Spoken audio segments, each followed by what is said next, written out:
Hello, everyone. My name is Kevin Jacobs, and this is I Have No Idea. That's not the name of it. I just literally don't know what I'm doing. I spent a bunch of money on the equipment that would afford me the ability to do this, and it's collected dust for like 8 months. But you know how it is. The road to hell is paved with good intentions, and I'm doing my best. So, I'm going to start doing this regularly, and by this I mean yammering into a microphone and hoping it's not shut off within 10 seconds by you, the listener. Um, I understand that I am persona non grata when it comes to the world. I'm nobody. I know that these podcasts are usually reserved for people who have, a specialty in something, be it comedy or Bitcoin or whatever the fuck. This is just going to sort of be whatever happens. We're gonna figure it out together. That's the plan anyway.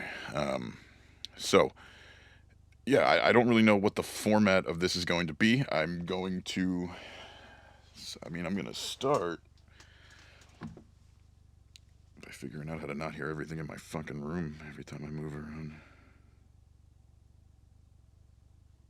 Alright, so, this was just something that I saw this morning that it's just indicative of the world that we live in now. Um, and God, I would have loved to have heard Alex Trebek's response to this. So, Jeopardy has apparently apologized for its use of an offensive nickname for a medical condition that was used in one of its questions on Monday's show. I guess the show was being guest hosted by Savannah Guthrie. It's that lady from the Today Show. It's just like always pregnant. She's like Bonnie from Family Guy.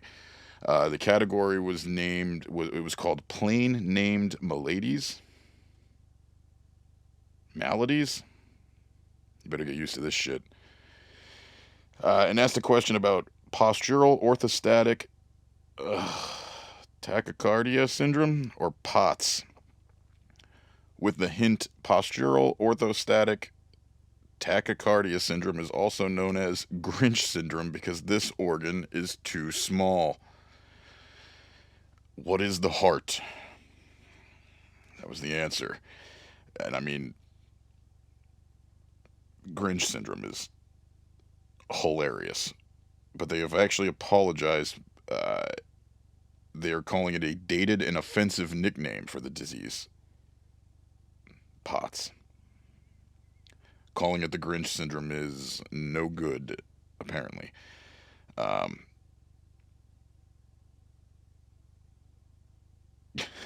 Apparently, it says the people who have this issue are more likely to be women. Um, I don't even know how to do. I mean, the show apologized in a tweet because again, 2021. Their response was, yesterday's program included a clue about postural orthostatic tachycardia syndrome, POTS. After hearing from the community, we found we used an outdated and inaccurate term for this disorder, and we apologize.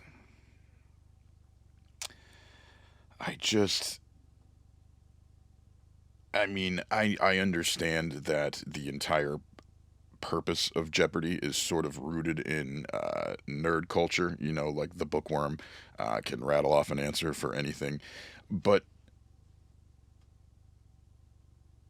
this is the biggest dork shit that I've seen lately. I mean, God, it's such a tough line to draw because it seems like you're either in one of two camps. You're either for and in support of cancel culture, or uh, if you're yelling "fuck cancel culture," you might as well have been on the steps of the Capitol. Uh, and I just don't think it's black and white like that. I mean, clear, egregious cases should obviously be dealt with accordingly. But stuff like this, I mean, imagine taking to Twitter because a question that you saw on Jeopardy was out of line for you. the energy that it took, because you know that this wasn't just a one shot. These people probably spent hours retyping and deleting and editing and trying to get it within the perfect amount of characters.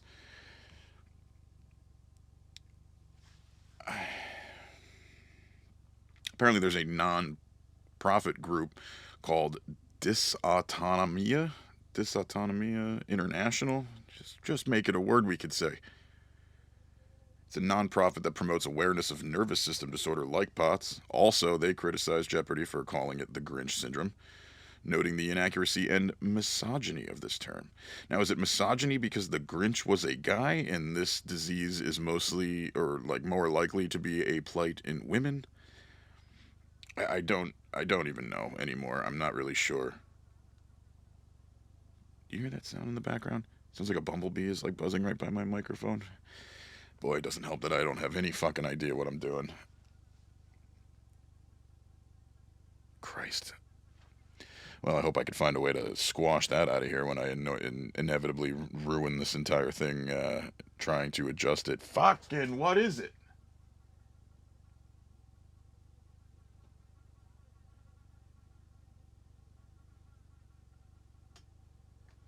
Sounds like insects are having like a remix of a pew pew pew pew. So this Dysautonomia International has their own Twitter, of course, and they, with some shade, hey Jeopardy, no one with any credibility calls POTS Grinch syndrome, promoting outdated misogynistic terms to describe a debilitating autonomic autonomic nervous system disorder that impacts millions of Americans is not cool. We request an apology on behalf of our community. Do better. They then subtweeted it with the classic blue background, white font of Jeopardy questions that everyone's familiar with, and this in the, that subtweet was, this appeared on Jeopardy tonight. Grinch syndrome is an offensive term. Can you imagine Jeopardy making light of cancer or MS patients with a funny name for their debilitating health condition? I mean, do they have funny names? Is there a funny name for cancer? Or I mean, my girlfriend has MS, and I mean, not that we ever make light of it, but it would be, she's a good sport. I mean, if there was a funny term to use, I would have used it. So I'm not familiar. So they went on to say, not acceptable. We'd love to see real questions about the autonomic nervous system. Dorks. The organization has since accepted the trivia show's Tuesday apology, thank God, and called on them to include more autonomic nervous system clues in the future. You see, you give them an inch, they want a mile. Jesus Christ. So again, I mean, there's got to be a happy medium in this whatever game we're playing these days. You know, obviously there's pieces of shit out there who should be dealt with accordingly, and I also think that there's some people that are getting fucking trashed and their lives ruined over virtually nothing. Um, this the whole thing is just very bizarre, and I just think it's crazy what we're focusing on while the rest of the world is just spiraling out of control and in flames. Um, this is the kind of shit that we're worried about. I just, just direct the energy in the right place. I,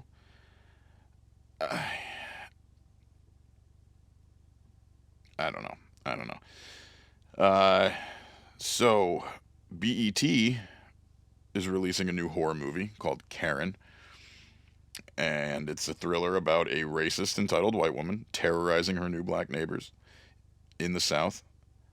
Um, and can you imagine getting the call for this role, or more importantly, can you imagine like Daniel Day-Lewising a role like this and just going full method actor, where you just ride the bus and you telling folks keep it down or turn your speakerphone off? Oh my God, this would not like Jesus. It's so hard. It's almost hard to not be painted as something that you're not in today's narrative by asserting that these things are ridiculous. Now, Get Out was by Jordan Peele. It's a great movie. Lauded by critics, and it had a real message to it. Um, this new adaptation of Jordan Peele's movie Us, the show called Them. It is, I mean, I started watching it with with an open mind, and I was even like on board with the overtness of the racism directed at the family in the show. It was, there was some real graphic shit in there. I could have done without the 7 minute rape scene and baby abduction. I don't even really know. But at a certain point, it just became like you're being beaten over the head with it, and I don't know. Obviously, accept and acknowledge that there have been terrible things that have happened in this country, and that white people for a long time were by and large pieces of shit. I get it. I get it. But this particular show, in my estimation, as a cis white male, would so that mean I understand where my opinion lies on this thing. I'm just saying that I don't know how it helps. I don't know how it helps. I mean, because there's a certain level of white guilt that I believe is healthy. Except the fact that if you got pulled over as a white person, your chances of things going real bad are substantially lower. Um, depending on the area that you're in, and it's just Louis C.K. had the bit if it was a subscription, of course I'd re up on white. Who wouldn't? And that's not right, but it is just the way that it is, and that is a problem. That obviously needs to change. But stuff like this show, I just don't know. I don't know what it does for that idea of coming together at any point. And I mean, you know,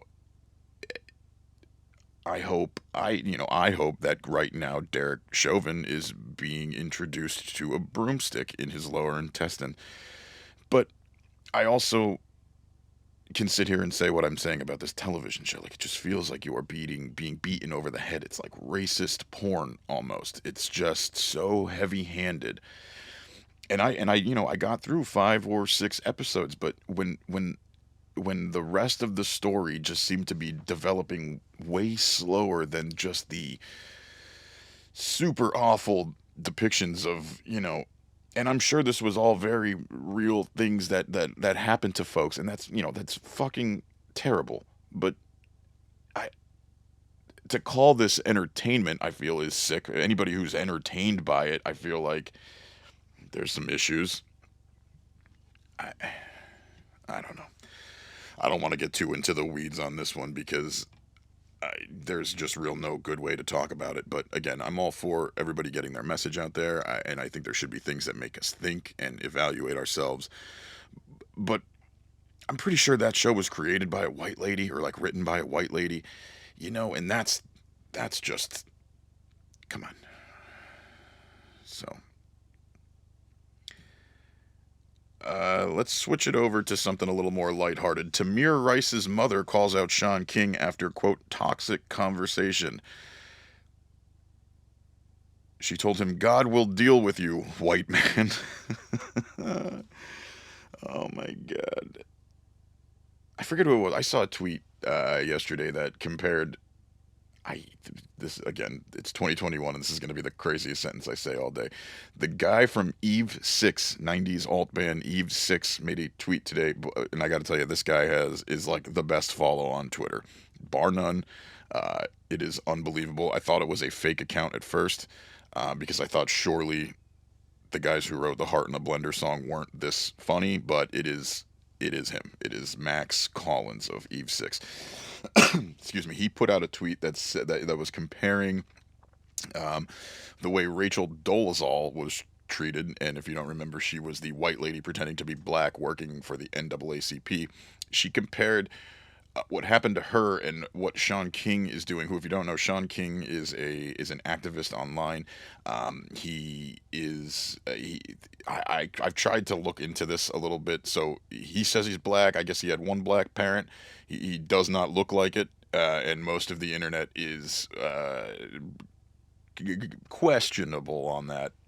assertion. And I guess I don't know. I don't know if people have been trying to prove this wrong. I don't care enough to do that. So I know who the guy is, and if you don't, you should look into it because this is entertaining. So Max Collins from Eve Six, his tweet was essentially saying, drawing comparisons to Sean King being lifted up in the social justice roundtables of the internet, you know, and he says this guy really just he doesn't do anything for the community that he claims to represent. He's simply just reporting on things inciting anger in some of it comes off disingenuous. And he made the argument that Rachel Dolezal, even though being a white lady pretending to be black, she did in fact work for the NAACP. She was in fact working every day for advancements in the African American communities. And what she did was weird and fucking crazy, but arguably she contributed more to the black community than this Sean King fellow could ever hope for. Uh, and I just thought that was a great point, something to think about. And not that Rachel Dolezal hasn't been the easy target of jokes. I just not too long ago put out a tweet because she posted herself on Twitter in full Rainbow Bright uh, attire, posting about Pride Month, and that's great. But I just made the joke. First she came for the NAACP, then she came for the LGBTQ plus. Um, yeah. Anyway, but so Samaria Rice, the mother of Tamir Rice, who was shot and killed by a police officer.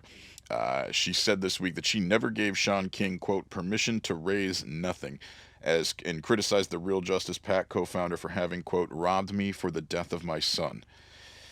In an Instagram post shared Tuesday, seemingly in response to a recently released and no longer available episode of King's podcast. By the way, this is from Complex Magazine. Trace William Cowan is the author. In an Instagram post shared Tuesday, seemingly in a response to a recently released and no longer available episode of King's podcast, Samaria said she was given a, quote, cop in a donut conversation full of lies. She said, why do you think it's so important to tell folks we had a conversation? Well, we talked, and everything that was said was very toxic and uncomfortable for me to hear that you raised additional money, and then you say you did not want to bother me. Personally, I don't understand how you sleep at night. Samaria also urged King to, quote, stop thinking they are on the same page. She went on to say, quote, as a white man acting black, you are an imposter that cannot be trusted, she said, adding that King was a, quote, selfish, self-centered person who had made her son's death about himself, saying, quote, God will deal with you, white man. Holy shit. I mean, obviously, I'm not making light of anything here, but dude, this lady buried this fucking guy, and that is, just straight up calling him white man. Oh, God. It's very funny to me. It's very funny. Um, yeah, I don't know. I don't know what that guy's deal is, but I thought it was just interesting, thinking about the fact that Rachel Dolezal was, publicly dragged and humiliated for the very weird and fucking crazy thing she did. I'm not taking away from that, but again, just the idea that she was actually contributing something to the community, um, to the African American community, and this guy is just a clout chaser on Twitter. It's and he gets none of the scorn. It's just funny to me. Um, so yeah, that's all I got there. But this was another one that it's just. I feel like you're going to be seeing this a lot more in the next 20 years from people who were child stars in our during our youth. Former Nicola. This is from Homepage. Oh God, I'm stupid. No, this is the Daily Beast. That feels like a shitty source, but this is definitely real. This was written by Cheyenne Roundtree. Former Nickelodeon star Jared Drake Bell pleaded guilty on Wednesday to charges related to inappropriately messaging a 15-year-old fan. The 34-year-old Drake and Josh actor appeared via Zoom at a courtroom in Cleveland, Ohio, after he was arrested earlier this month for having improper communications with the teen. Their conversations turned sexual at points, according to Fox 8. Bell pleaded guilty to the fourth-degree felony of attempting to endanger children, as well as disseminating material harmful to juveniles, which is a first-degree misdemeanor. What? That's weird. Bell could face up to 2 years in prison. All right. I mean, as soon as you say that it's endangering children, disseminating material harmful to juveniles, and then hinting at a sometimes sexual relationship with a 15-year-old, why are we talking about 2 years in prison? What the fuck is going on? Is this what happens when you are bred by a guy with a foot-shaped pool? Who's that guy? He writes all the shows for Nickelodeon. He's like a known pedophile with a foot fetish. I don't know. What the fuck is going on? I don't really live anywhere near an airport, and you could probably hear that plane. I gotta figure out what I'm doing. I'm just in a bedroom. Uh, so yeah, this guy. I mean, 2 years, 2 years in prison. I just don't. I just don't understand. And it's not even like he's a huge celebrity. You know, you could. I know that sometimes people feel giant celebrities don't maybe see the justice they deserve. Caitlyn Jenner. Uh, Very brave though. But this guy, I mean, to say there was another article that actually labeled the relationship between this guy and Jared Drake Bell, and this 15-year-old as being sometimes sexual, and it didn't imply that was like through a chat, which I mean, not that one is any better than the other. Jesus, I don't even know. I mean, how do you even weigh that? Ah, God. But he pleaded guilty to a fourth-degree felony. I don't even think I knew that there were fourth-degree felonies. I don't know. I just think that if there's 2 years, it's boy's getting off light. It says that the charges stem from when Bell performed at a concert in Cleveland in December 2017, with officials claiming he sent the girl multiple messages in the lead up to the event. The teen reported the incident to her local police in Canada in 2018, who then referred the case to Cleveland police. Last year, Bell's former girlfriend, Melissa Lingefelt, came forward to accuse the actor of physically and emotionally abusing her over the course of their 3-year relationship from 2006 to 2009. She recently told the Daily Beast that she had witnessed Bell preying on young women over the internet. Yikes. I mean, it sounds like this guy's just a fucking weirdo, and I don't know that 2 years jail time, up to 2 years jail, so that's like anywhere from 3 months to 2 years. I don't know how you rehab that, and I mean, this guy's probably got a shitload of money and resources, and I'm not going to be shocked when I read this exact same article a year or two from now. Oh God. Everything mostly around here, though, seems to be getting back to what resembles normal. Now that people don't have to wear masks unless, if they're vaccinated, everybody's just kind of on the honor system, and feels like everything is like kind of just going back to normal. You don't see many masks in places, and I've been playing ball this whole time, and I don't believe that this was a hoax, and I don't believe that giant corporations are trying to pump expensive microchips into mouth-breathing couch dwellers. Again, there's always a middle ground. I feel like that the middle ground gets ignored quite often these days, because you don't get to be on the team. If you're anywhere in the middle, you got to be hard to one side, and it just seems stupid to me. Oh,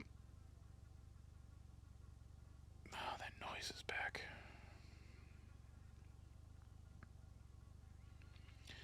Jake Paul hopes to fight Canelo Alvarez for the title. I mean, this guy has got to be. I don't even know. I don't even know what to.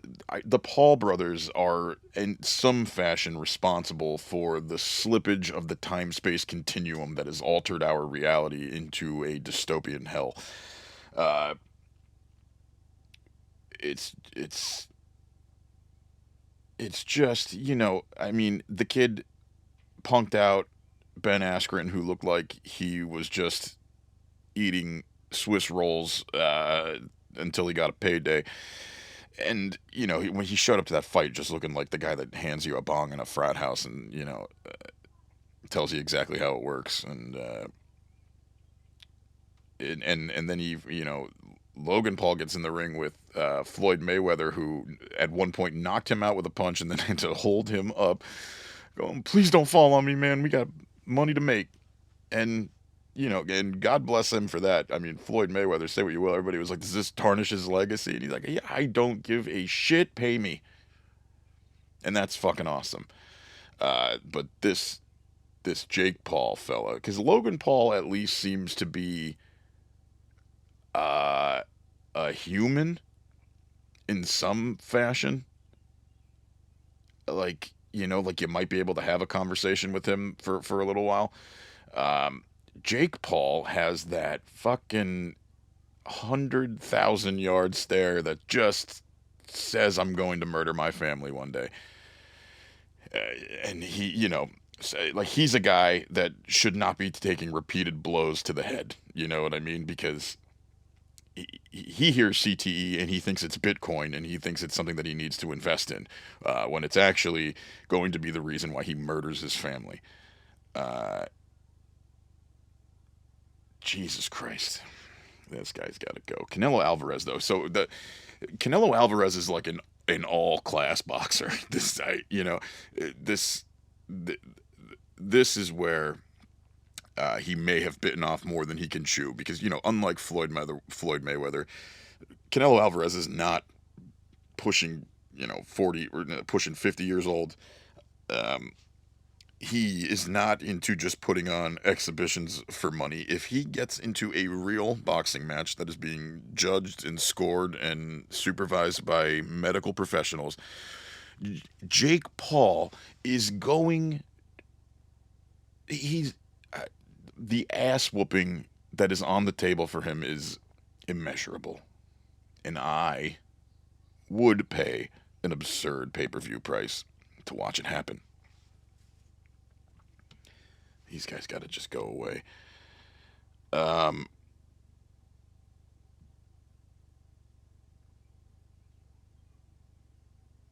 what else? I don't know.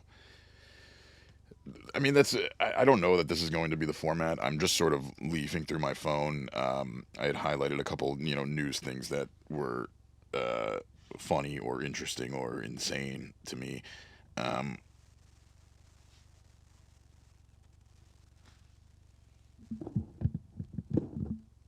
I don't know where these weird noises are coming from. So I don't know. Oh, this is actually one that I forgot to mention that I did want to bring up. Vice News, Samir Ferdowski. The article is titled, "What the Hell Happened at the, quote, Redneck Rave?" A music festival that billed itself as a, quote, redneck rave included violent fights, a slit throat, drugs, and someone impaled with a log, according to law enforcement. So it's like that movie where, what was it, one of the Friday the 13th, where all the kids are like partying in a cornfield and Jason Voorhees just comes out of the corn. I don't know what I'm talking about. Thousands of people, some wielding "fuck Biden" flags, cool dudes, and others just sunburned skin, descended on Blue Hauler Off-Road Park in Edmonson County, Kentucky last week for the festival that promised 5 days of mud, music, and mayhem, otherwise known as their church bake sale. Mayhem is what apparently happened. A Facebook post from event organizers even acknowledged that, quote, random things popped off unexpectedly. Who would have thought? And that they could, quote, definitely improve on a lot of things. Yeah, don't have it. Don't have a meth fueled mud bog in Kentucky because people might not behave. The festival, organized by country rapper Just in Time. Country rapper? Like Florida Georgia Line? Like, what are we. Just in Time. Fuck that guy. It started last Wednesday. Since then, 48 people have been charged and 14 people have been arrested for everything ranging from felony assault to drug trafficking. Shane Doyle, a sheriff for the Edmonson County, said, quote, the first vehicle that came through, we found meth, marijuana, and an open alcohol container. Can you imagine those assholes rolling in? They're like, dude, we're gonna get fucked up. And then they're like, we're the first ones here, man, woo! And then immediately, they're, step out of your vehicle. Oh, bro, you're harshing my buzz. You are under arrest. One of the occupants had 2 active warrants. Oh, God, just imagine, like, you got all these problems. You got active warrants. You have meth addiction. And, you're going to get away. You're going to have a rager in the mud in Kentucky for a weekend. You're with your boys. And these fucking pigs come at you with 2 active warrants. One of them most likely being a domestic, and the other one most likely being some sort of petty theft or larceny, I'm assuming. I'm completely making that up, but feels right. Doyle told the outlet that he wanted 24/7 coverage of the event because he knew how insane it was going to become, and it seems he was right. Yeah, I mean, no shit. At one point, an attendee driving an all-terrain vehicle hit a log that went under the four-wheeler and impaled him in the abdomen. The log was still in the man's gut as he was airlifted to a nearby hospital. So this fucking dork with, I'm guaranteeing you, a Hatchet Man tattoo, gets impaled by a log on a quad while at a drug-fueled fest in the mud of Kentucky. I mean, that is Darwinism. I mean, God damn it. In another incident, 2 people got into a skirmish that ended when one slit the other's throat and then ran into the crowd. Police are still looking for the suspect. Jesus Christ. 29-year-old Missouri resident Lancer Hodges. That's a fucking sweet name. Lancer Hodges. Wow. It's like Max Power. 29-year-old Missouri resident Lancer Hodges, 29-year-old Missouri resident and absolute badass Lancer Hodges allegedly choked a woman. Oh, okay. I should have just read the next sentence before I complimented him. Fuck this guy, Lancer Hodges. Fuck him. Allegedly choked a woman nearly unconscious after the two got into an argument over a blanket, the Lexington Herald reported. Hodges denied he choked her, but he has been charged with strangulation, wanton endangerment, what the fuck, and 4th-degree domestic violent assault. All these 4th degrees. Kentucky's wild. On Monday, festival organizers thanked the ravers in a Facebook post saying they have big things planned for the future because there's another one scheduled for October, and it's going to be fine. Justin Time said, quote, "This was the biggest event we've ever done with as many people and random things that popped up unexpectedly. I feel like we all handled it very well." Yeah, with the throat slittings and the impalings and the choking of women. He said, quote, "We have something great going and I can't wait to see where this train leads to." I'm assuming it leads to hell. I'm assuming the train leads to hell.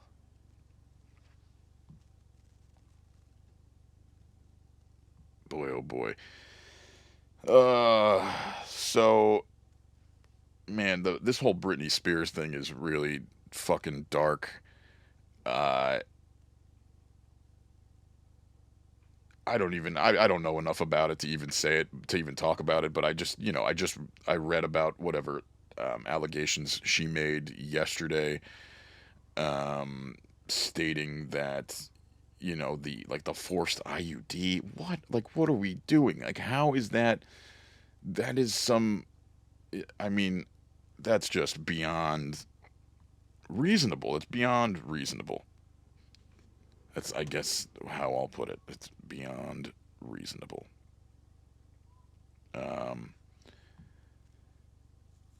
Yeah. I don't really know. I don't know what to think about that. I mean, it's obviously terrible, and it said she had people that were, she had to change in front of people. I mean, like, that's your daughter, dude. And I didn't know that his name was Jamie Spears, so that, like, he named his other daughter after him, which takes a special level of psychopath. No offense if any of you are women and named after your father. But it, in this guy's case, it feels like an absolute narcissistic move. Um, it's just weird to me. I don't know. I don't know. Somebody's got to help this poor girl. I mean, she has been through the absolute ringer, and like, she's not gonna live to be old. Let her. God. Ugh.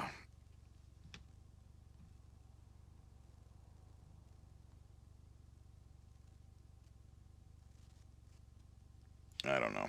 Well, I'm gonna wrap this up for now because I have no idea, no gauge of time on how long that I've been rambling here or what the deal is. So, thanks for listening, and we're gonna figure this out together. And yeah, we'll see you soon.